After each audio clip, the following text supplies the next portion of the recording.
How exactly the subconscious 4D reality projector works and creates reality. Introduction: the core mechanism of reality creation. Let's get real about reality creation. It's not some cosmic lottery where you buy a ticket with good vibes and hope for the jackpot.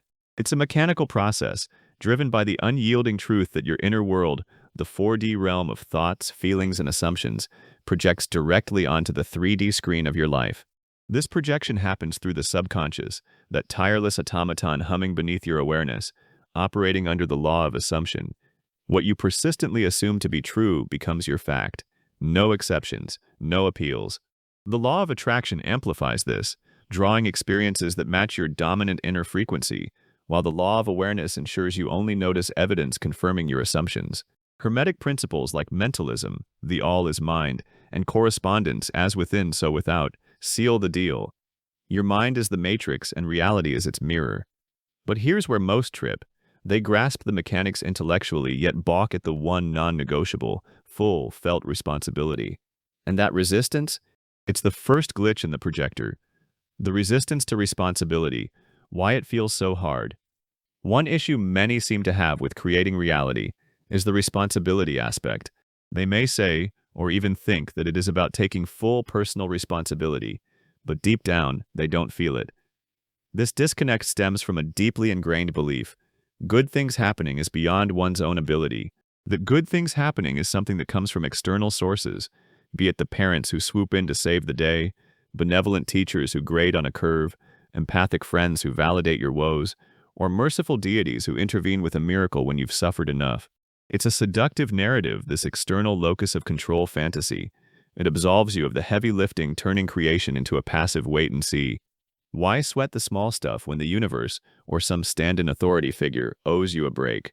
Under the law of attraction, this assumption of helplessness vibrates low, pulling in more dependency, more delays, more not-yets. You're not just waiting for handouts, you're architecting a life that proves them right. The subconscious, not a parent, but a machine. But your subconscious isn't your parents. Appearing helpless and needy in order to have them do it for you does not work here. The subconscious is a machine, a tool, a projector apparatus. It has no empathy, just like your MP4 player has no empathy. It just puts out what you feed it. Picture it. That sleek device in your pocket doesn't pause mid-song to console you about a bad breakup. It doesn't fast forward through the sad ballads because you're going through it. It plays the playlist you queued up, note for note, without judgment or pity. Your subconscious operates on the same impartial firmware, sophisticated beyond measure, capable of orchestrating symphonies of synaptic firings, hormonal harmonies, and quantum collapses, but utterly devoid of emotional bandwidth. It doesn't feel bad for you. It doesn't root for the underdog. It projects, period. The subconscious is not your parents, not a benevolent entity, not a merciful deity, not an empathic friend who sympathizes with you. It won't hug you through the hard parts or, "You've earned this, let me make it easier." Those are human comforts, laced with conditional love and subjective mercy. The subconscious? It's neutral code, executing instructions without a heart emoji. This isn't cruelty, it's efficiency. Under the Hermetic principle of cause and effect, every output traces back to input. No loopholes, no favoritism. If you've spent years downloading files of "I'm not worthy" or "life's unfair," don't be shocked when the playback loops the same script. The machine doesn't rewrite code on its own. You do. The automaton nature, no empathy, just execution. It's stupid.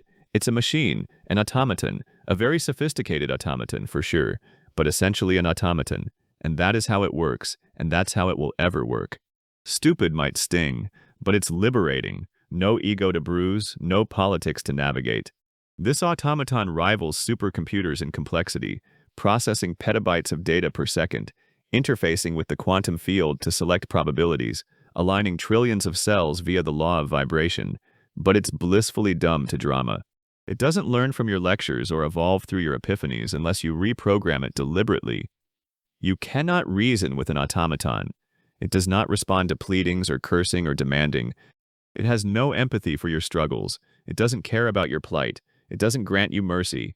It doesn't see you and think to itself, "That poor guy has had enough. Time to cut him a break and give him what he needs or wants." No, it's not sentient. It's systematic. Like a dryer tumbling your laundry without asking if the load's too heavy, or a TV beaming binge-worthy episodes without caring if you're up at 3 a.m., crying over plot twists, or a pinball machine flipping lights and sounds in exact response to your plunger pull, or a computer crunching code without a coffee break for your frustration. It generates, it projects, exactly according to the input you feed it with. Input. Input-output fidelity, the DVD analogy. If you put a DVD about a drama into a player, no matter how much you argue and plead, it will play a drama because it's a machine that plays, that generates, that projects what you put into it. Bang on the console, rewrite the script in your head, swear you'll do better next time. The disc spins on, scene after tear-jerking scene. Your subconscious mirrors this fidelity. Load it with loops of lack, I'll never afford that, and it beams a 3D montage of tight budgets and missed chances. Swap the disc for triumph. Abundance is my natural state, and the projector hums a different tune. Opportunities ping like notifications. Resources flow like unjammed traffic. What you input, it outputs. Input, Johnny number 5 from those old robot flicks, wasn't wrong. More data, more life. But here, life means the vivid 4D blueprint you craft in imagination, collapsing into 3D form via persistent assumption. The glitch, wavering input and signal distortion. This brings us to the fatal flaw in most attempts. Projector 1, wavering input. It's the glitch that turns crystal clear visions into static snow.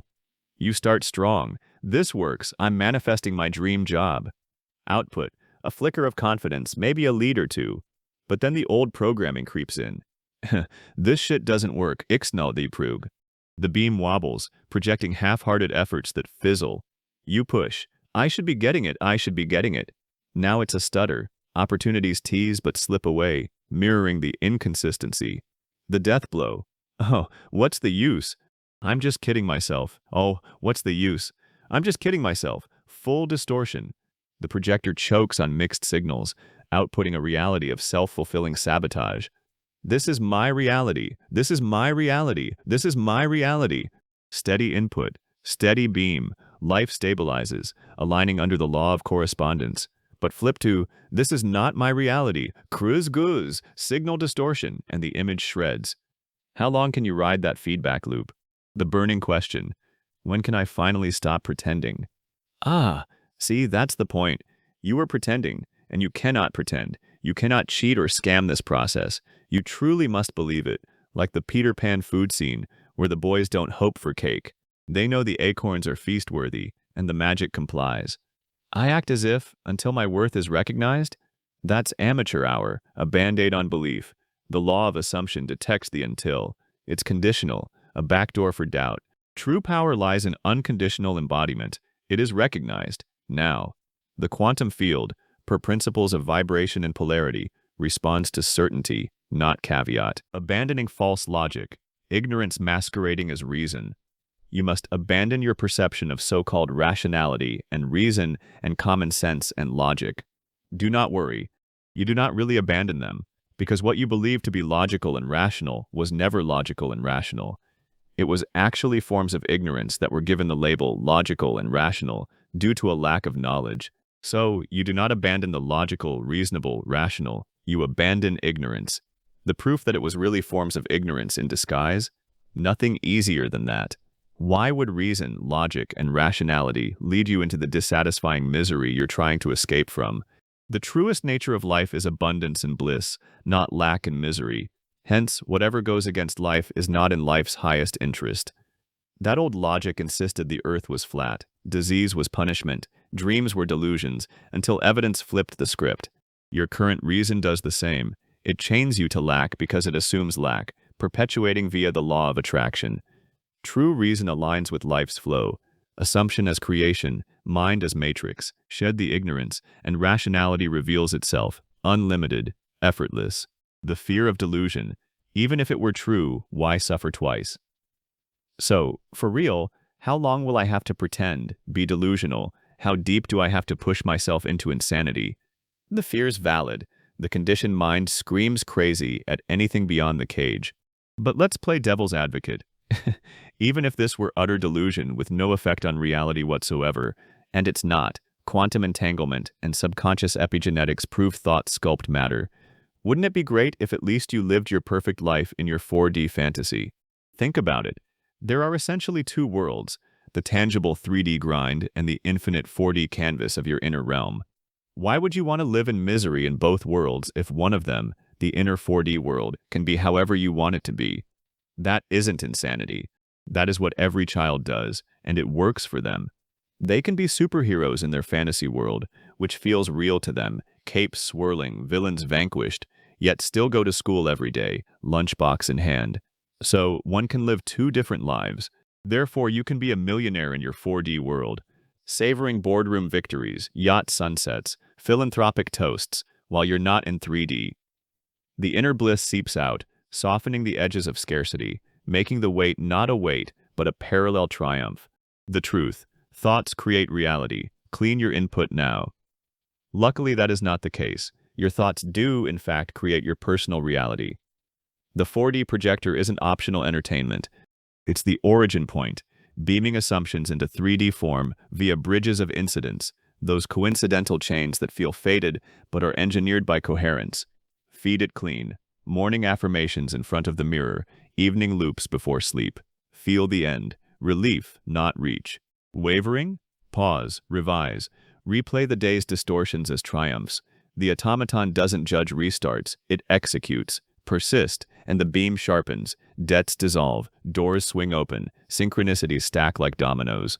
The law of rhythm ensures ebbs, but assumption overrides. Steady input, steady output. You're not begging a genie, you're programming the source code. Own the input. Watch the world remaster itself.